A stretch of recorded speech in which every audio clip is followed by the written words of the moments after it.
Shalom semua. Shalom. Anak-anak Tuhan yang diberkati Tuhan, yang sudah ditebus dengan darah Yesus yang kita tadi sudah lakukan. Nah, saudara yang kekasih, saya akan membawa kabar baik daripada firman Tuhan yang terambil di dalam Mazmur 25 ayat 12 sampai dengan 14. Mazmur pasal yang ke-25 ayat 12 sampai 14. Demikian bunyi firman Tuhan. Siapakah orang yang takut akan Tuhan? Kepadanya Tuhan menunjukkan jalan yang harus dipilihnya. Orang itu sendiri akan menetap dalam kebahagiaan dan anak cucunya akan mewarisi bumi.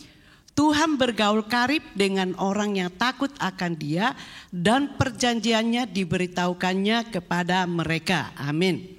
Mari kita berdoa lebih dulu. Bapa, hamba percaya semua kami yang ada dalam ruangan ini, Engkaulah yang membawa kami, memimpin kami ke tempat ini.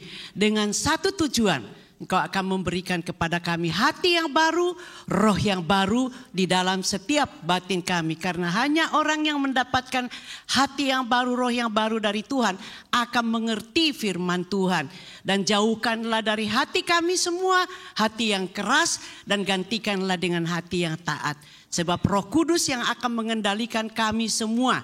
Di dalam nama Tuhan Yesus, haleluya, amin. Nah saudara, sebelum saya lanjutkan, saya berterima kasih kepada semua tim di sini. Baik itu Pastor Yapi sebagai gembala dan semua tim di sini semua, juga gembala senior. Ya, saya mengenal Ibu Judith itu sejak saya baru latihan menjadi hamba Tuhan di satu kota yang tidak ada di peta, di Blora. Ya, kami ngobrol sampai akhirnya satu kali waktu saya ke Australia, waktu itu masih satu eklesia. Saya ketemu lagi, saya diberi kesempatan karena saya ikut Bible study di Melbourne, kami mampir di sini. Persaudaraan persahabatan itu turut tetap langgeng, amin. Karena kita masing-masing saling mendoakan, saling ini satu dengan yang lain, ya. Bukan soal harta, saudara. Tapi ini yang akan saya bahas hari ini, bagaimana mendapatkan kunci membuka semua kekayaan di dunia. Dan bukan cuma materi, kekayaan yang Tuhan sediakan bagi kita itu bukan cuma materi. Kalau cuma materi, saudara, rugi besar. Karena dia sudah dia katakan ya di Yohanes pasal yang 10 itu, dia datang untuk memberikan hidup dan hidup berkelimpahan. Jangan kejar materi, bukan berarti kita tidak butuh. Saya dari Hong Kong ke sini butuh biaya untuk terbang. Tetapi saudara, janganlah kita diperbudak dengan materi. Saya akan sampaikan, karena saudara yang kekasih, hari-hari ini terutama yang didengung-dengungkan di medsos, tahun depan itu katanya tahun yang gelap. Tapi bagi saudara dan saya, anak-anak Tuhan, justru tahun yang terang. Amin. Amin. Jadi saudara jangan takut, ya. Nah, saudara yang kasih, tadi kita sudah membaca bagaimana kita supaya kita mendapatkan kekayaan masa dalam dunia, juga masa yang akan datang untuk keturunan kita, anak dan cucu kita. Nah, saudara, kita sedang tinggal di zaman yang traumatik. Ya, kita baru, terutama kami di Hong Kong ya. Kami menghadapi Hong Kong selesai demo besar-besaran itu di Hong Kong. Nah, saudara yang kekasih, kemudian masuk pandemi. 2 tahun yang lalu saya hadir di Australia. Lalu kemudian setelah saya balik ke Hong Kong, disitulah kami terkunci di Hong Kong. 2 tahun dengan tahun ini ya hampir 3 tahun ya, karena Januari saya tepat 3 tahun itu meninggalkan Australia. Nah, saudara yang kekasih, apa yang kita lihat, apa yang kita dengar, suatu dunia yang krisis. Di mana-mana, di sana sini ada perang, di sana sini ada gempa bumi, di Cianjur atau mana itu, saudara, di Indonesia lebih-lebih lagi menakutkan. Tetapi ketahui saudara, ya bagi anak-anak Tuhan, bagi saudara dan saya yang sungguh-sungguh di dalam Tuhan, dunia boleh resesi, tapi anak Tuhan akan resepsi terus. Kok ragu-ragu? Saya buktikan ini saudara. Waktu kami masih di Surabaya dengan mamahnya Yapi, kami berkumpul di satu tempat setiap tanggal 1 Januari. Nah lalu kemudian pemimpin persekutuan doa itu berkata begini, saudara itu 35 tahun yang lalu, saya sudah lupa tepatnya tanggal, tahun. Nah saudara dia berkata begini, saudara dunia boleh resesi tapi anak-anak Tuhan akan resepsi terus. Saya ambil itu, saya imani. Dan saya sejak itu sampai sekarang dan sampai selamanya akan resepsi terus. Amin. Sampai badan karena resepsi terus. Ya. Jadi saudara yang kekasih, dengarkan baik-baik. Ya. Jadi kita ada di dalam dunia yang krisis sosial, krisis ekonomi, krisis moral. Ya. Dalam suatu masa seperti ini hanya ada satu, ya, dasar yang pasti, yaitu Tuhan Yesus yang diagungkan dalam hidup kita. Jangan takut dengan persoalan-persoalan yang di dunia ini. Nanti saya akan ceritakan, saya khotbah dari pengalaman saya sendiri, bukan pengalaman orang lain, dan pengalaman di dalam Alkitab. Ya, saudara-saudara yang sudah seumur dengan saya, dengarkan baik-baik.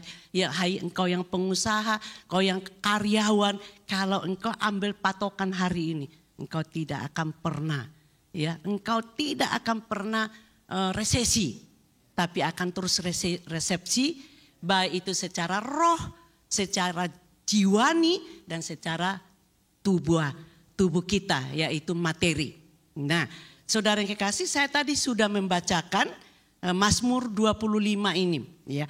Di situ dikatakan, siapakah orang yang takut akan Tuhan? Jawabannya adalah kepadanya. Kita orang yang takut akan Tuhan. Jadi siang ini saya akan memberikan judul khotbah saya adalah hidup takut akan Tuhan. Nah, saudara yang kekasih, kalau kita takut akan Tuhan, yang pertama, kita harus nurut kepada Tuhan. Di situ saudara dikatakan, kepadanya Tuhan menunjukkan jalan yang harus dipilihnya. Jadi kepada saudara dan saya yang takut akan Tuhan, Tuhan akan tunjukkan jalan kemana akan pergi, ya, di dalam dunia ini. Meskipun mungkin secara jasmani itu tidak enak. Tapi saudara, kalau kita menurut, saya di Surabaya saudara, itu kerajaan saya dulu bersama mamanya Pak Yapi. Saya ini anak rohaniannya mamahnya Pak Yapi. Jadi saudara yang kekasih, kemana keruntung-runtung kemana saja kita pelayan, ke desa-desa, ke kota-kota, selalu saya bersama dengan dia. Saya ini dibimbing takut akan Tuhan. Saya dibimbing karena saya dari kandungan sudah Kristen saudara. Tapi Kristen apa itu? Kristen KTP atau abal-abal. Tiap minggu saya ke gereja, saya nggak pernah absen di gereja. Tetapi ya sampai di gereja, saya nggak nyinggung loh saudara ya. Ya tapi kalau ada hari ini kita tobat sama-sama. Waktu nyanyi berdiri ini, begitu masuk firman Tuhan, ya udah saya ngantuk. Tapi saya ini orangnya jujur, saya ngomong sama pendeta saya bilang, Boksu, saya ini kalau dengar khotbah, waktu nyanyi-nyanyi masih matanya melek.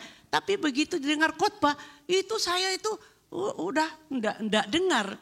Lalu saya bilang, saya minta saran bagaimana caranya. Nah lalu dia bilang, Nelly bawa kertas, bawa ballpoint. Jadi saya ikutin itu saudara. Jadi pendeta ngomong apa aja kamu tulis. Seperti orang kuliah itu loh, tulis. Nah jadilah saya pelukis besar. Saya nggak bisa melukis di sekolahan, gambar saya itu paling jelek. Tapi di dalam ibadah saya pintar melukis. Karena kertasnya jadi naik turun. Selesai ibadah karena kenal dengan pendetanya, saya tunjukkan. Boksu ini loh hasil saya diketawai di kepala saya, kamu ya Nelly. Nah saudara yang kekasih. Karena apa? Saya cuma sekedar setor muka ke gereja. Bukan datang cari Tuhan. Saya datang takut nanti kalau pendeta yang khotbah itu kan kenal.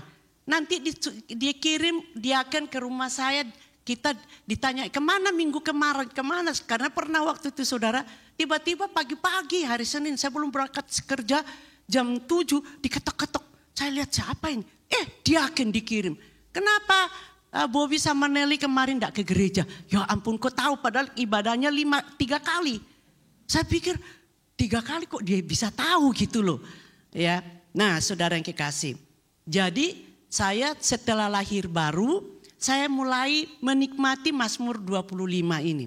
Ya, ayat 12 sampai 14. Saya jadi sungguh-sungguh saya bilang, Tuhan tunjukkan jalan kepada saya. Nah memang saudara, kita harus bayar harga daging tapi. Ya, lalu kemudian singkat cerita saya dimasukkan oleh pendeta yang juga membimbing saya, kakak rohani, juga dengan Bu dosen saya juga Bu Christine, mamahnya Yapi. Sudah 2 anak dicemplungkan masuk ke sekolah Alkitab saudara. Sekolah Alkitabnya dari pagi sampai siang, jadi kuliah bukan sekedar ya misalkan kursus gitu, enggak. Jadi ini benar-benar kuliah saudara. Nah lalu kemudian saya mulai belajar sungguh-sungguh. Mengerti ini bahwa jalan yang harus dipilih. Nah waktu saya lulus, mulailah saya diutus ke desa. Di desa itu, desa yang teman-teman saya di Surabaya bilang, kamu ngapain pergi ke desa yang tidak ada di peta Indonesia katanya. Terpencil saudara, dari Surabaya ke sana itu 4 jam. Pastor Yapi juga pernah ke sana main pantomin ya. Nah saudara yang kekasih, kami ya udah nurut aja. Karena sudah menyerahkan diri sepenuhnya kepada Tuhan. Di dalam hati saya sudah takut akan Tuhan. Jadi orang yang takut akan Tuhan itu pasti selalu tidak perlu ditegur-tegur lagi. Tapi dari dalam hatinya itu takut akan Tuhan. Ada pemimpin, tidak ada pemimpin, yang dilakukan adalah takut akan Tuhan. Dan kemudian saudara yang kekasih, kalau kita berjalan menurut yang ditunjukkan Tuhan, yang kita harus pilih, jangan takut soal penghidupan kita. Nah lalu kemudian di dalam ayat 13 dikatakan, orang itu sendiri akan menetap dalam kebahagiaan. Saudara, semua kita dalam ruangan ini merindukan kebahagiaan, ya apa enggak? Tapi kebahagiaan yang kita terima itu bukan karena kita dapat hadiah. Ini kan mau Natal, saling kasih hadiah misal. Bukan cuma itu. Kalau cuma itu saudara habis dibuka ya sudah selesai kan.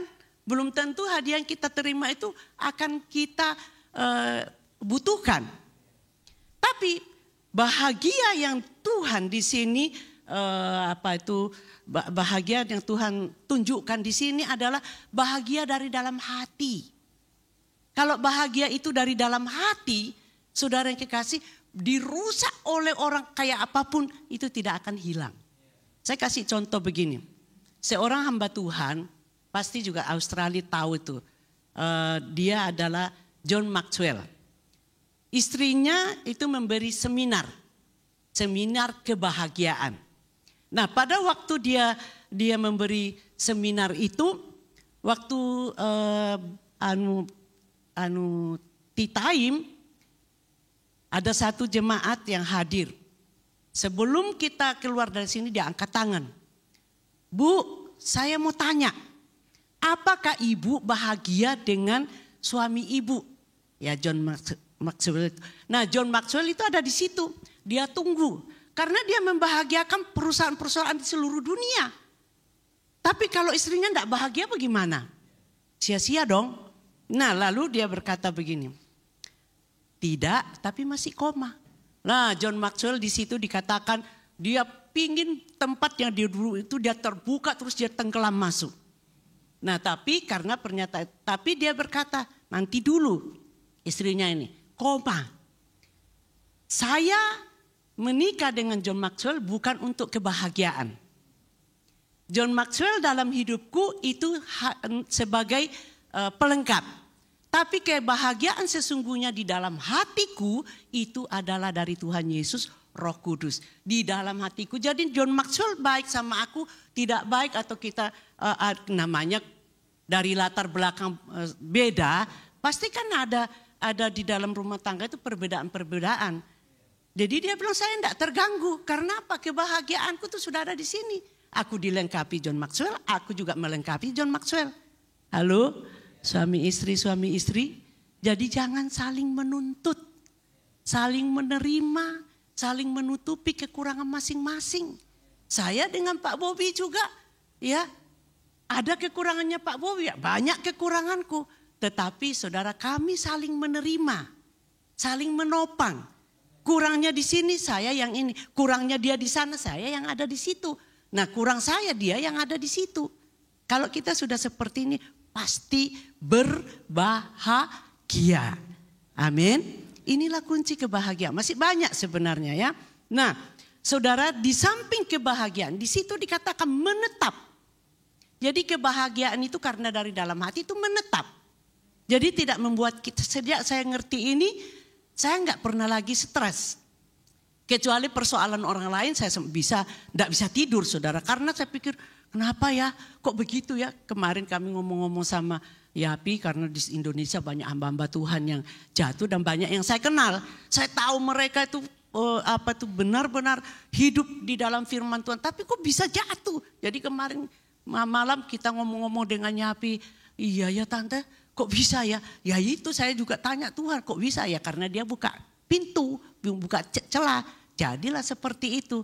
Jadi saudara yang kekasih, kalau kita takut akan Tuhan, disediakan menetap dalam kebahagiaan dan keturunan-keturunan kita, anak cucu kita. Ya, anak kita. Ya, anak kita dan cucu kita keturunan-keturunan ke depan ini mewarisi bumi. Bukan soal kekayaan aja, tapi mewarisi bumi itu soal kebahagiaan. Amin. Siapa tidak mau bahagia di sini? Semua kok melototin saya.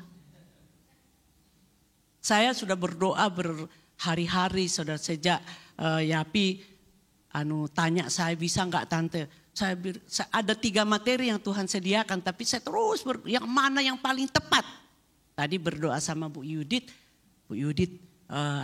bilang Tuhan biarlah apa yang disampaikan oleh hambamu dibutuhkan jemaat di sini. Jadi saya terus berdoa, baru tadi malam saya putuskan saya akan menyampaikan takut akan Tuhan.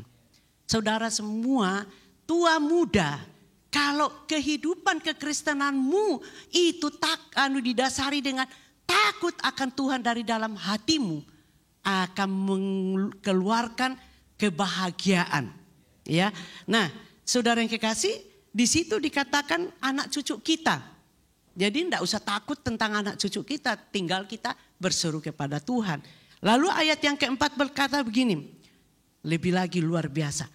Tuhan bergaul karib, ya, dengan orang yang takut akan Dia dan perjanjiannya diberitahukannya kepada mereka. Itu sebabnya saudara jangan malas baca Alkitab. Cari janji Tuhan di dalamnya ke depan-depan itu. Tuhan janjimu apa, jaminanmu apa dalam firman Tuhan di tahun depan ini, di tengah-tengah resesi, di tengah-tengah keadaan ini. Nah saudara, kalau sudah dapat itu terus doakan, terus katakan, lakukan Tuhan, lakukan Tuhan. Saya sudah 3 tahun dapat rema seperti yang saya doakan tadi. Ya, Tuhan yang membawa jemaat masuk ke gereja kami di Hong Kong. Aku bilang, enggak mungkin saya bisa Tuhan. Kalau bukan Tuhan yang jemput mereka masuk ke gereja. Dan waktu masuk ke gereja semua ditahirkan. Dan kemudian mereka mendapat hati yang baru, roh yang baru di dalam batin mereka. Tuhan janji, Tuhan akan jauhkan dari tubuh kita semua hati yang keras, lalu kita diberikan hati yang baru, hati yang taat. Dan Roh Kudus yang akan terus mengendalikan kita, sehingga daging ini sudah tidak akan mengendalikan kita lagi. Amin. Ya, saudara yang kekasih, kalau saudara nikmati ini, waduh, saudara akan awet muda. Ya, saya ditanyain orang, teman-teman lama di sini, Nelly, kamu tuh sekarang umur berapa? Saya bilang coba ditebak. Ya, segala puji hormat bagi kemuliaan Tuhan. Saya ditebak 50 tahun. Waduh, saya bilang, saya sudah nanti Agustus tahun depan 70. Tapi ya seperti prinsipnya Kaleb, dulu aku umur sekian masih kuat. Sekarang aku umur 85 masih sama kuat. Karena apa? Hidup di dalam takut akan Tuhan. Mau awet muda, hidup mengikuti firman Tuhan. Ucapkan firman. Saya kalau saudara kalau mandi, saya ucapkan firman Tuhan bagi diri. Waktu saya sikat gigi, mau cuci muka, Tuhan sinari wajahmu dengan wajahku. Amin. Nah, saudara yang kekasih, kalau saya lanjutkan itu enggak sampai, kita sampai jam 10 malam. Enggak, saya nanti juga dijemput anak. Baik, saudara yang kekasih. Saya akan dengan cepat karena tinggal berapa menit. Nah, dengan cepat saya akan menyampaikan ada 5 kekayaan atau ada 5 jenis kekayaan yang kuncinya adalah takut akan Tuhan. Yang pertama, takut akan Tuhan adalah kunci untuk keintiman dengan Tuhan. Saya taruh di pertama ini karena saudara yang kekasih, di dalam kehidupan kita di Mazmur 91 ayat 1 dan 2. Kalau kita intim itu artinya orang yang duduk dalam lindungan yang maha tinggi dan bermalam dalam naungan yang maha kuasa akan berkata kepada Tuhan, ya, tempat perlindunganku, ya, dan kubu pertahananku, Allahku yang kupercayai.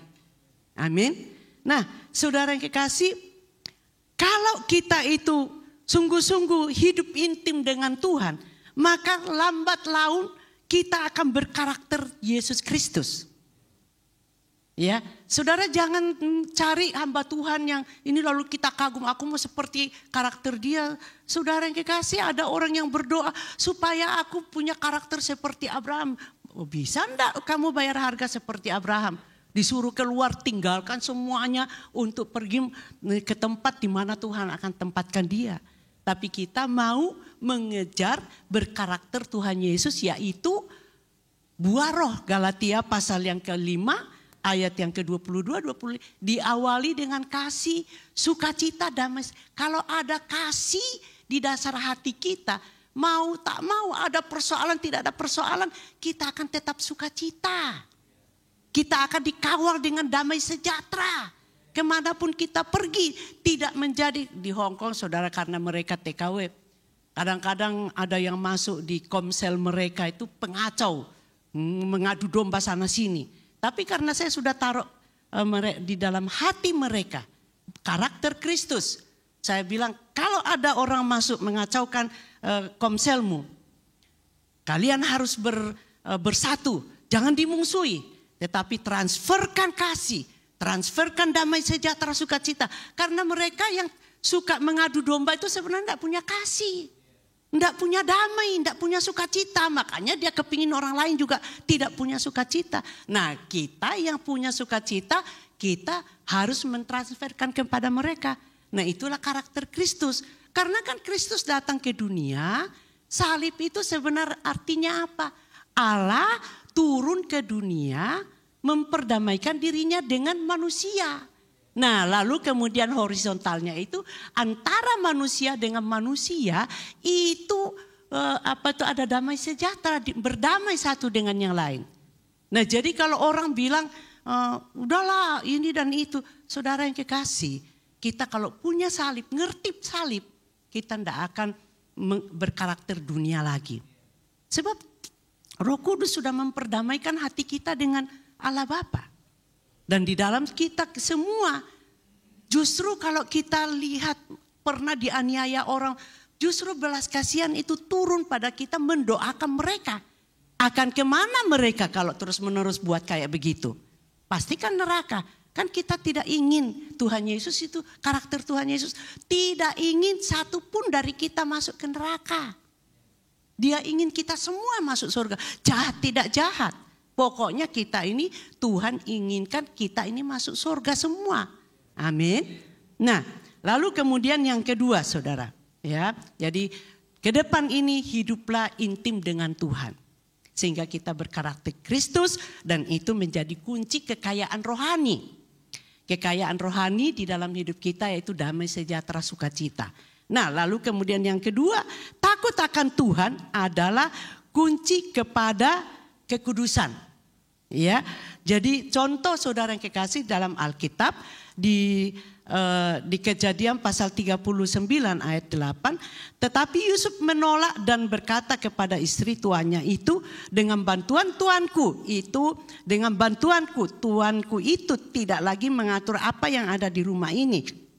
Dan ia telah menyerahkan segala miliknya kepadaku. Jadi Yusuf hidup dalam takut akan Tuhan sehingga menolak ajakan tante Potifar.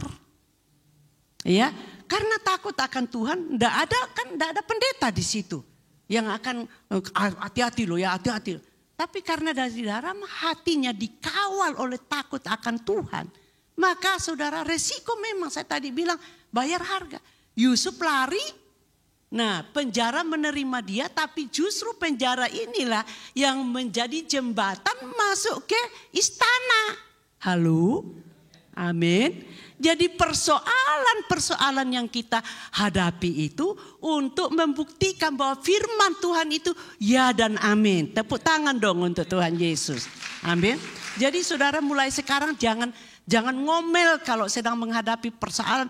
Itu tantangan istri, suami atau tantangan anak atau menantu, cucu. Pokoknya sudah serahkan ke Tuhan. Ya, dan mengucap syukur. Nantikan indah pada waktunya. Jangan cuma tahu firman tapi tidak ngalamin.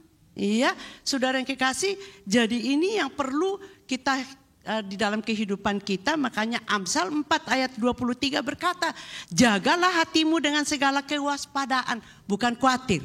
Kewaspadaan karena dari situlah terpancar kehidupan. Kalau kita menjaga hati kita, itu akan terpancar kehidupan. Ya, jadi saudara yang kekasih, yang ketiga adalah takut akan Tuhan adalah kunci kepada berkat. Nah, baru berkat ini bisa berkat rohani, jasmani, materi.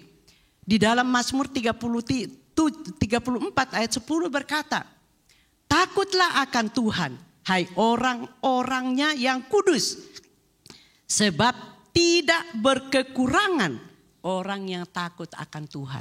Nah ini tidak berkekurangan bukan cuma materi. Sekali lagi saya tidak berkhotbah hanya untuk supaya saudara mengejar materi. Orang Belanda bilang so pasti kalau soal materi. Saya buktikan itu saudara. Ya. Nah lalu kemudian saudara yang kekasih, kalau kita takut akan Tuhan itu kita tidak akan berkekurangan. Contoh saudara, saya tahun 96 disuruh Tuhan. Kota yang saya tidak suka, maaf kalau ada orang di Jakarta di sini. Saya paling tidak suka Jakarta karena macetnya. Jadi suami saya itu bolak-balik mau dipindahkan perusahaan untuk menduduki kedudukan di Jakarta. Saya selalu berkata, enggak pi, udah kita di Surabaya. Surabaya sudah kerajaan kita, ini dan itulah. Satu kali waktu Bu Christine telepon saya, Nelly kamu akan Tuhan ke Jakarta. Saya langsung teriak saudara di dalam telepon. Ibu Christine sudah bosan ya membimbing saya ya. Saya teriak gitu saudara. Terus dia bilang, ya terserahlah Nelly. Pokoknya aku cuma menyampaikan pesan Tuhan. Ya udah saya diam aja. Nah saudara yang kekasih, waktu kami ambil keputusan pindah, bos yang punya perusahaan itu ngomong sama suami saya. Loh kau Bobi, Cik Nelly gimana? Karena bosnya suami saya tahu saya yang tidak mau pindah. Terus saya bilang, oh sudah beres kok, dia mau katanya. Oh ya puji Tuhan, anak Tuhan juga dia. Nah saudara yang menjadi ini tuh ternyata pembantu saya itu, ya Api juga kenal, diam-diam dia dari Islam menjadi anak Tuhan karena dia lihat Yesus dalam kehidupan kami di rumah. Lalu dia diam-diam itu dia tuh ngomong sama Tuhan, kalau seperti Natal, kalau di Surabaya setiap Natal itu kita tuh terima parcel banyak-banyak gitu. Lah di Jakarta siapa yang kasih Tuhan? Dia tuh paling senang kalau terima parcel gitu loh. Nah saudara yang kekasih, saya nggak tahu.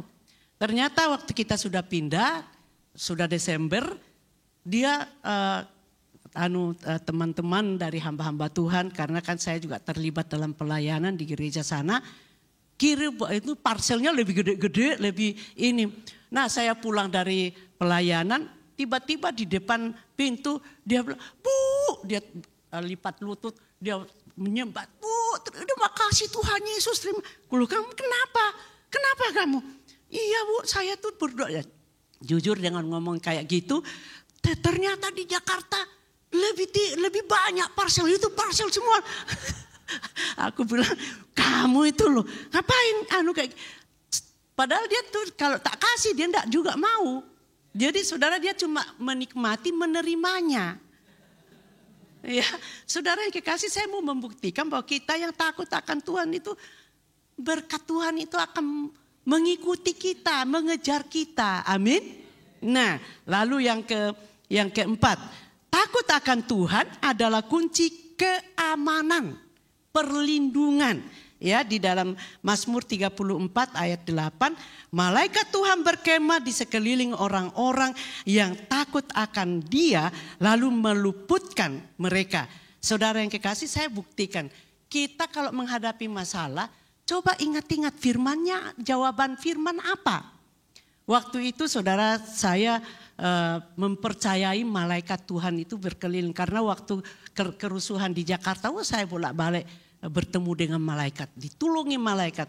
Nah saya ini kan Ibu Christine masih di Shenzhen untuk menopang pelayanan di sana saudara. Jadi papa mamanya Yapi ini mendampingi kami di Cungkok. Pernah waktu itu Yapi dengan mamanya ke Hainan. Hainan itu desanya Cina saudara. Nah, Yapi bilang, tante kok ada ayam setan ya? Loh, ayam setan gimana? Kalau pagi tuh kok. Saya bilang, waduh enggak tahu kalau gitu. Nah, kemudian saya ini pulang dari dari tempatnya Ibu Christine tinggal. Terus ada penterjemah yang ngantar saya ke bis untuk kembali ke Hong Kong. Saya kan Inggris bahasa Mandarinnya cuma bisa ngomong sama Pak Bobby, I love you, I ni po yo wo kilo. Nah, Mandarin dari mana? Salah-salah toh, abal-abal. Nah, saudara yang kekasih, lalu saya dinaikkan bis yang salah. Terus singkat cerita, ternyata saya tuh salah naik bis. Sampai di luar kota, semua orang sudah turun semua. Terus ini si sopir juga bilang, Caulah kata, pergi. Lalu terus gimana? Ini sudah terakhir. Aduh, sudah jam 6 sore. Terus saya ini mendengar, Tuhan, ini dia ada di sini bukan karena saya mau loh Tuhan, karena aku menuruti perintahmu loh Tuhan. Nah, tiba-tiba saya menoleh ke seberang, ada hotel namanya Hotel Flora. Saya pikir ada tulisan Hotel Flora, berarti yang pengerjanya mestinya ada yang bisa bahasa Inggris dong. Walaupun Inggris saya ini abal-abal, tapi untuk bertanya alamat itu masih bisa. Jadi saya tuh nyebrang di atas jembatan terus turun masuk. Sampai di resepsionis saya baru ngomong gini, excuse me, wah lari semua saudara. Loh, saya lihat diri saya ini apa, kusta apa kok semua lari. Terus saya dekati lagi. Ada 1-2 orang, saya bilang excuse me, lari lagi, semua lari. Ya udah, mau apa lagi? Saya akhirnya keluar. Saya ingat malaikat Tuhan tadi ini berkemah. Saya terus keluar, lihat ke atas langit, terus saya bilang, Tuhan, sekarang buktikan, kirimkan malaikatmu. Aku butuh sekarang. Aku mau pergi ke Malawi, mau naik apa? Tiba-tiba saudara muncul dari samping hotel itu, orangnya tinggi, besar, putih, ganteng lagi. Tiba-tiba datang ngampirin saya dia bahasa Kantonis. Dia bahasa Kantonis, terus saya bahasa Indonesia. Yang lucunya itu dia bisa mengerti bahasaku. Aku bilang, aku mau ke Lowu. Terus saya bilang, itu kata pertama saya tahu bahasa Kantonis. Kole. Kole itu mari ikut aku katanya. Lah saya tuh pikir dia punya mobil. Ternyata dia karena tinggi besar masuk di tengah-tengah, itu taksi dia tenteng dari tengah-tengah, dia bawa pinggir. Terus saya disuruh naik. Kamu naik sini. Terus dia ngomong tukang taksinya, ini adekku, aku masih ada urusan sebentar. Bawa dia ke Lowu, jangan kamu apa-apain dia. Aku sudah mencatat namamu dan juga nomor taksimu dan juga nomor lambung taksimu. Jadi tolong dibawa ke ini, aku tunggu di sana. Terus dia ngomong sama saya, Meme, kamu ada apa-apa telepon Koko ya. Kamu biar sampai dia. Nanti aku tunggu kamu di Lowu. Lowu itu penyeberangan ke Hong Kong, saudara. Nah, saudara pikir sudah beres kan? Pikir. Saudara masih ada persoalan yang menunggu saya. Begitu saya sudah membuktikan ada malaikat. Begitu saya duduk, bau alkohol di mobil itu dan mata daripada tukang sopir itu gini-gini. Wah, pokoknya karena saya dulu di Jakarta suka nangani orang yang narkoba. Ini orang narkoba. Dia sudah telepon teman, ngingong, bahasa desanya. Kalau bahasa Mandarin biasa saya masih bisa nebak. Tapi kalau bahasa dari desa, beda sama sekali, saudara. Jadi saya langsung saya berbahasa roh, saya bilang, Tuhan tolong gimana ini? Roh Kudus bilang, tenang. Kamu sekarang telepon penterjemahmu, terus bilang sama dia. Jadi saya langsung telepon, saya bilang, kamu naikkan Cici bis yang salah. Terus Cici, udah kamu jangan banyak. Nah ini sekarang kamu ngomong sama sopir, kamu ngomong, mana adekku kok enggak sampai-sampai. Sekarang aku sudah tunggu di sini, kamu cepat bawa ke sini. Terus ya. Tapi puji Tuhannya dia yang ngerti, yang penterjemah saya. Langsung dia ngomongin, terus saya bilang, langsung dia putar balik taksinya, saya dibawa pulang sampai di Shenzhen, sampai di Lowu. Saudara, begitu saya sampai di situ, saya sudah lipat-lipat uang ongkosnya, saya buang ke depan. Saya bilang, yang penting saya buka, dia bilang, hei kamu jangan ngomong sama Kokom, enggak peduli lagi. Terima saya bilang, saya langsung lari, saudara. Saudara yang kekasih, tapi kita membuktikan perlindungan Tuhan itu luar biasa. Meskipun itu kan rasanya sudah, kalau secara manusia, tapi saya ngomong sama setan, saya tidak akan kapok setan. Biarpun saya bolak-balik kesasar di Cina, saudara. Tapi pertolongan Tuhan, buktinya saya masih bisa berdiri di sini. Amin, amin. Jadi saudara, tahun depan jangan takut. Yang penting di dalam hati kita takut akan Tuhan.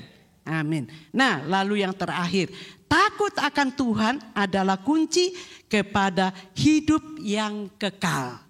Iya, di dalam ayat 14 Amsal 14 ayat 2a. Amsal 14 ayat 2a dikatakan di situ, siapa berjalan dengan jujur takut akan Tuhan. Jadi kalau kita berjalan dalam usaha, dalam pekerjaan kita, dimanapun kita berada, kalau kita kerja dengan jujur, Tuhan pasti membela kita. Amin. Katakan bersama saya, Tuhan pembelaku. Amin. Dalam seluruh aspek kehidupan kita, saudara. Nah lalu kemudian dalam Amsal 10 ayat 27a, takut akan Tuhan, 5 menit lagi. Takut akan Tuhan memperpanjang umur. Jadi saudara, kita panjang umur percuma kalau sakit-sakitan. Tapi kita panjang umur kalau kita sehat. Saya menjaga kesehatan saya. Kalau saya pergi ke Surabaya, teman-teman semua kalau ngajak saya besok ke rumah sakit. Nah mereka di belakang padahal jauh lebih muda daripada saya. Orang Surabaya bilang mereka tumuk-tumuk di jalanan. Saya udah jalan ke depan. Terus mereka bilang, Ci kok kuat banget jalannya kok ini. Ya makanya pelihara, jangan makan sembarangan. Ya pelihara makanan yang kita makan itu cukup untuk memelihara. Karena tubuh kita ini kan rumah Roh Kudus. Amin. Sudah dibayar lunas oleh Roh Kudus. Tapi kewajiban kita juga harus menjaganya. Dengan apa? Dengan apa yang kita konsumsi. Iya kan? Saya berangkat dari Indonesia tuh timbangannya cuma 49-50. Sekarang saudara sudah 58. Untuk nurun. Karena di Hong Kong itu sayurnya seger-seger. Gak usah makan macam-macam sayur aja. Tapi di restoran itu selalu dikasih minyaknya. Jadi minyak dalam tubuh. Jadi setiap saya tahu itu saya gak mau lagi. Saya godok, saya rebus sayur. Saya gak mau kasih minyak.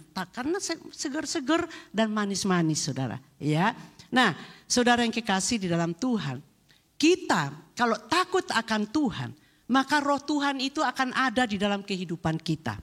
Akan membimbing kita, akan menuntun kita. Dan fokus kita adalah menyenangkan hati Tuhan. Datang ke gereja hanya untuk menyenangkan hati Tuhan. Bukan untuk menyenangkan hatinya Pastor Yapi, menyenangkan hatinya mana itu Pastor Nino, menyenangkan hatinya pastor senior kita. Ya bukan, kita tetap akan hubungan. Tetapi yang utama kalau kita takut akan Tuhan, pasti kita bisa unity satu dengan yang lain. Amin. Karena yang mendasari hati kita adalah kasih. Damai, sejahtera, sukacita ditutup dengan apa? Penguasaan diri. Jadi bukan cuma makan kalau penguasaan diri. Dalam berkata-kata penguasaan diri. Saya ini selama hampir 2 bulan di sini. Wah, penguasaan diri saya tentang belanja itu diuji saudara. Ya, karena saya dari Hong Kong sudah mempersiapkan ini dan itu. Tapi saudara hampir jebol juga. Kemarin saya diajak VV pergi ke satu toko. Terus ya tapi saya memang butuh. Hampir jebol tapi begitu saya pegang ini. Nah saya tuh ngomong, V cocok enggak buat tante, cocok enggak? Nah akhirnya ya puji Tuhan hanya yang saya butuhkan saya beli. Dulu-dulunya penguasaan diri dalam hal belanja itu jebol saudara, dulu. Ya, tapi kalau kita sudah benar-benar ada karakter Kristus dalam hidup kita, pasti harta benda kita juga kalau mau memberi menabur, pasti akan menyenangkan hati Tuhan. Amin. Nah saya tutup dengan satu kesaksian saya. Anak saya sekolah di sini, katanya tadi bilang banyak yang kenal dengan Laura di sini. Nah waktu tahun pertama diantar sama papinya, saya bilang sama dia, dah kamu berangkat sama papi, saya nanti tahun depan saya akan tengok kamu. Karena waktu itu ya ekonomi kami juga baru pindah ke Hong Kong, ya tentu beda ya pengeluaran. Nah lalu kemudian saudara yang kekasih, saya bilang sama dia nanti tahun depan mami akan nyelengi buat nengok kamu di Australia. Singkat cerita saya mulai dolar demi dolar Hong Kong. Terus saya beli juga pelan-pelan untuk membeli dolar Australia. Waktu itu masih sangat murah saudara, 4, berapa gitu. Tapi saya mau berangkat ini Tuhan tuh luar biasa. Jadi turun dari 6 hampir 7 turun jadi 4,9. Nah jadi saya beli. Ya, singkat cerita, saya sudah siapkan ongkos untuk terbang. Waktu itu kami pindah dari hotel ke gedung yang ruko yang kami perbaiki, kami sewa untuk. Tapi kan kami butuh kursi. Suami saya mengumumkan, saudara-saudara kalau mau menabur 1 kursi 1 jiwa sekian gitu. Udah kami singkat cerita saya lalu pergi sama suami saya sama tim inti cari kursi. Kebetulan toko kursi itu dia di bawah apartemen yang kami sewa. Nah tiba-tiba sedang nyari, Roh Kudus ngomong sama saya. Ongkos yang kamu pakai ke Australia tabur. Kamu yang harus beli kursi bukan jemaat. Hah?